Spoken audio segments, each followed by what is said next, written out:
Broadcasting live from the Business RadioX studios in Atlanta, Georgia, it's time for GWBC Radio's Open for Business. Now, here's your host. Lee Cantor in for Roz Lewis today, and today on GWBC Radio we have a great guest. We have Kittie Watson, and she is with a firm called Innolect. Welcome, Kittie. Thank you so much, Lee. Appreciate being here. Well, before we get too far into things, tell us a little bit about Innolect. How are you serving folks? Well, we are an organization development and executive development leadership consulting firm. And so what I usually say is that we grow the leader in everyone. And what we're doing now is really helping leaders think about how do they navigate the organizational whitewater that they find themselves in so that they can keep their talent engaged and motivated during this time of uncertainty. Now, that's an interesting topic about leadership specifically. Do you mind talking about leadership just in general, like from a macro standpoint? Not at all. How would you like me to begin? There's so many different directions here we go into that. Do you believe that everyone can be a leader, or is that something some people are born with leadership skills and other people are not, or is it something that you can take somebody and then make them a leader or demonstrate leadership? We really believe that every person in an organization can demonstrate leadership skills. There's some that are groomed for more executive leadership for the whole organization, but whether you're a team member or a part of an executive team, leaders can grow and learn and become their best selves. We really work to help people become very authentic in how they lead so that people want to follow. Now, so there's some skills that you can just kind of plus up. If I just threw a person in front of you, you'd be able to kind of work with them within their kind of personality and their traits, and then kind of plus up their leadership skills if you give them certain tools. Well, we do a lot of executive coaching, and so in those cases, we identify what a person needs to work on based on working with their manager or something that they've seen themselves. So today, for example, I was talking to a leader that really wants to develop his executive presence, especially now during the coronavirus crisis. And what does he need to do to show up and to be authentic with them? And we talked about his need to be vulnerable and to demonstrate courage, to be the whole person he needs to be and to tell the truth. So there are some characteristics, especially now, that leaders can show, and we can help leaders develop those skills through the executive coaching process. Now, so a leader doesn't necessarily have to come prepared with all the answers. That's what I'm hearing you saying. They can be vulnerable and be authentic and say, look, this is a tough time for everybody. Definitely. I think more than anything right now, one of the great coaches that we talk about sometimes is Lou Holtz, who worked with the Notre Dame winning football team. And one of the things that he said is that leaders in particular with their employees, that the employees need to know they can trust you.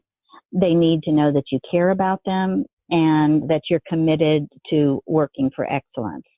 That's even during this time of uncertainty. Our employees need to know that we're there for them, but that we're moving toward another goal, that we are going to ride this wave. And sometimes we call it a rogue wave, something really unexpected. And that's what people are experiencing right now. So leaders have an important role to play during this time.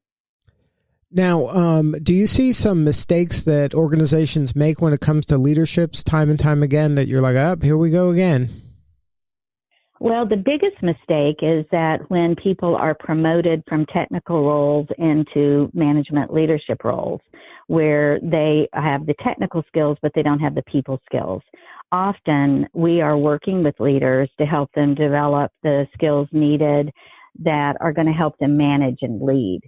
You can be really good at something technically, but not know how to work with people in such a way that they want to give their best selves to work. Now, when you're working with, when you're doing your coaching and you're working with this leader or budding leader, how do you kind of coach them up when it comes to listening?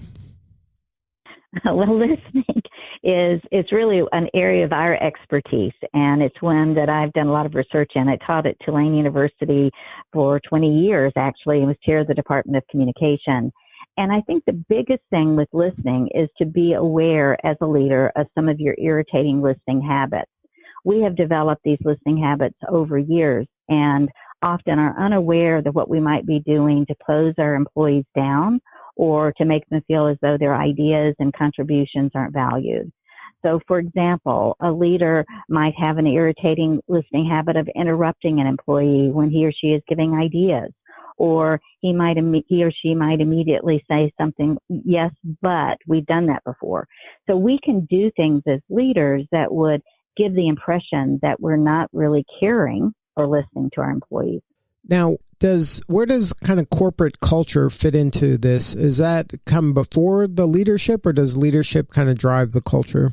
Well, many organizations might start with a foundation that they have that has their vision, mission, and values, but it's how it's operationalized that becomes a culture. So departments within an organization can have their own cultures based on the leader that's in it. So the leader, if aligned with the organization's values and mission, will have specific kinds of expectations that they have of their employees and themselves. And it might be inclusive behaviors, for example. It might be how we treat each other with respect. It might be how we operate and include others in a team environment and how we work as a team. All of those are a part of the culture, and the leader demonstrates that and guides the team. And we really believe leaders are guides. They guide employees and where they need to go for the organization to be successful. Now, when you're working with maybe a C-suite that kind of all looks the same, how do you open their mind to the benefits of inclusion, diversity, and everybody kind of opening up kind of a wider net maybe for your talent and your executive pool? Well, I think, when I think of an executive team, I don't think of them as all looking the same. There is more diversity now than there has been. There still needs to be more. But in addition to the diversity that we can see, there's so many aspects of diversity that we don't see in the way that people think, or even disabilities that a person might have. So what we do is really begin to look at a person's strengths and build on those strengths so that we can then get other people in that have some different strengths so that they can move toward the goals that they're trying to achieve. So you like to work from the strengths outward rather than kind of work on the weaknesses first? Well, and where leaders, especially in an executive team, the reason that they've gotten to that level is because of their ability to perform. And they have used particular strengths to get there. So if you begin to forget about how you got there, you may not be able to maximize the benefits that you've acquired through the years. At the same time, we do believe that leaders continue to develop and grow. And many times in organizations, we're looking at what we call horizontal development, and we're trying to add a skill set, so negotiation or influence or something to that effect. What we do often with leaders, especially in the C-suite, is to help them think about expanding their capacity to grow and learn. And this is more vertical development. So it's a person's ability to think more strategically. It's a person's ability to have higher emotional intelligence, to look further out into the future. Those that are more developed with their leadership and abilities are able to look further out, make connections among things within the organizations and not just within their own areas of expertise. So how do you kind of get a baseline of where the leader is at and to know which areas to work on? Are they saying, look, I want to be better at negotiation, or is the board saying this person has to get better at negotiation? Like, how do you kind of know what area to pursue?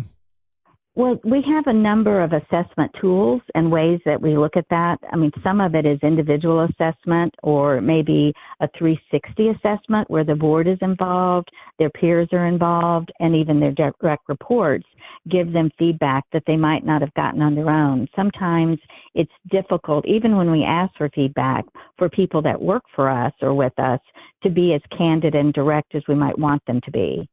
In addition to that, our company is certified in dozens of assessment tools and instruments, and some that allow the leader to look at him or herself differently. And then based on that data that we get, we're able to create an individual development plan and work in partnership with others in the organization. Now, is there kind of a timeline or a usual amount of time where the leader starts seeing kind of results that they can actually see that don't maybe necessarily feel good, but it's like, this is really improving part of my bottom line? Well, the research shows that executive coaching, when done right, definitely pays for itself. And some of that, the payback is through retention of key people. It's through, reducing that kind of turnover. But what you're asking about is, do you see something immediately? In some cases, yes. So if you're working with a leader and identifying something that they've never seen before, a blind spot, they can immediately see it. It may take some time to change the habit that they've had and have developed and reinforced through years of being who they are as just an individual. What we find, though, because of using a business development plan focused on that individual, that you move toward the results that you want to achieve. And then you put in the practices and reinforcement that are going to allow that person to be successful over time. We also know that it's not just the coach that makes that leader more successful. It's the people around him or her, and particularly that their manager or the board or someone that has some accountability, as an accountability partner with them to help them see themselves more effectively. Now, during this crisis, is your firm proactively reaching out to your clients and saying, hey, let's brainstorm, at least discuss some ways that you're dealing with this, and maybe there's ways that you can help them kind of deal with this? Mm-hmm. We definitely are, and because we can operate effectively virtually, not only are we continuing our executive coaching practices and working with leaders around the United States and actually the globe with our coaching, but we're also doing more with webinars and group meetings and facilitating those meetings in ways that engage people. We're helping leaders right now think about the best ways to ensure that they're keeping people connected, especially those that haven't worked in a virtual environment before. So there are many of our clients that have worked more virtually and others that have always expected the employees to be at their desk every day. And that's very different than what we're experiencing now. So in the next couple of weeks, for example, we are facilitating some webinars that some organizations have requested of us. And one of those is around authentic leadership and navigating organization whitewater. So we look at the whitewater. If you've gone rafting before, there are different classes of rapids.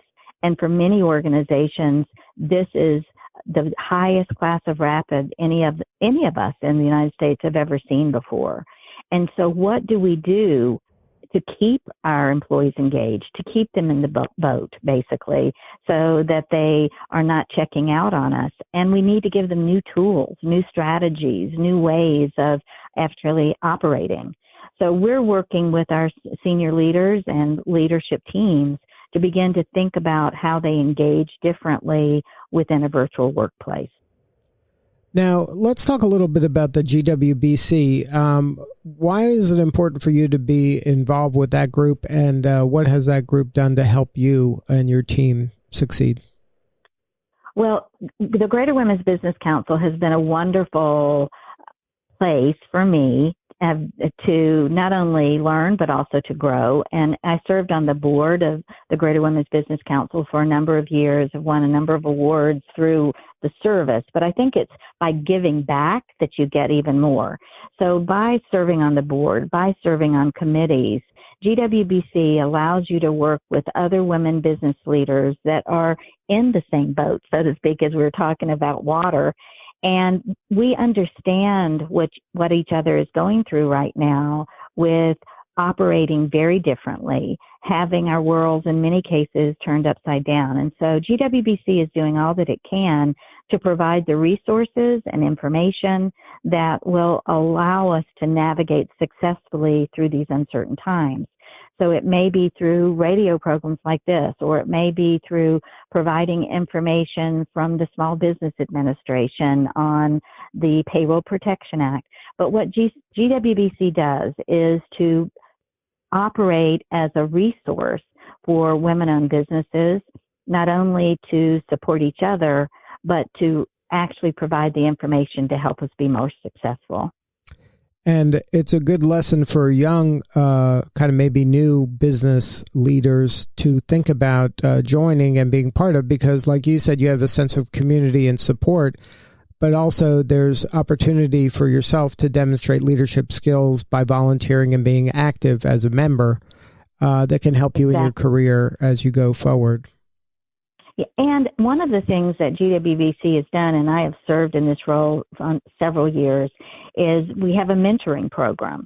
And that mentoring program is for new business owners to help them be successful. And it's a wonderful opportunity to learn some things that maybe you didn't have as in your education process, to hear about best practices that other companies are using, and to learn from people that have gone through a similar journey to you.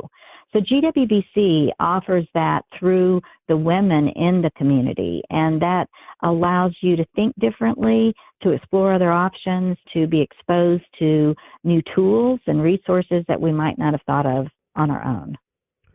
You mentioned earlier that the situation we're in is kind of like a rogue wave. And as you mentioned, just the situation itself is a rogue wave. And then if you couple that with an organization that's never had to deal with remote workers, now you're really piling on a lot of stress and a lot of variables that they've never dealt with before. I'm sure you got your work cut out for you when you're trying to help these firms kind of weather the storm here. Well, it's hard. I mean, and part of it is that even though we have heard that people say, bring your whole self to work, there's no other time like that right now where you're having a conference call and there's children and dogs and things in the background, right? Each person is navigating so many different things right now, whether it's a young family, whether they live alone and so there's isolation. Each of us as a leader needs to think about employees uniquely and what their unique needs might be during this time, so that we as a leader can be more of that servant leader to them and be able to help them move through this process for success when we come out the other end. It's what we do now that's going to provide the foundation for us to actually weather this and to come back stronger than we were before. And I believe that it's all of our communities, and it's GWBC, it's a greater community of how we respond to the needs of all the people that are hurting right now. If we can do that, that we will learn some things that we can apply for the future. Amen to that. That is some great advice and wise words. Well, Kittie Watson, thank you so much for sharing your story today. If somebody wanted to learn more about Innolect, is there a website that we can share? Definitely. Our website is innolectinc.com, and that's INNOLECTINC.com. And on the website, you will find different posts and information and so many things that we're writing right now to help organizations and to help leaders help their employees. And we hope that that can be a resource that people can use as they come out to the other side of what we're going through right now. Well, congratulations on all your success, and thank you so much for sharing your story today. Thank you, Lee. I appreciate having the opportunity with you today. All right, this is Lee Cantor. We will see you next time on GWBC Radio.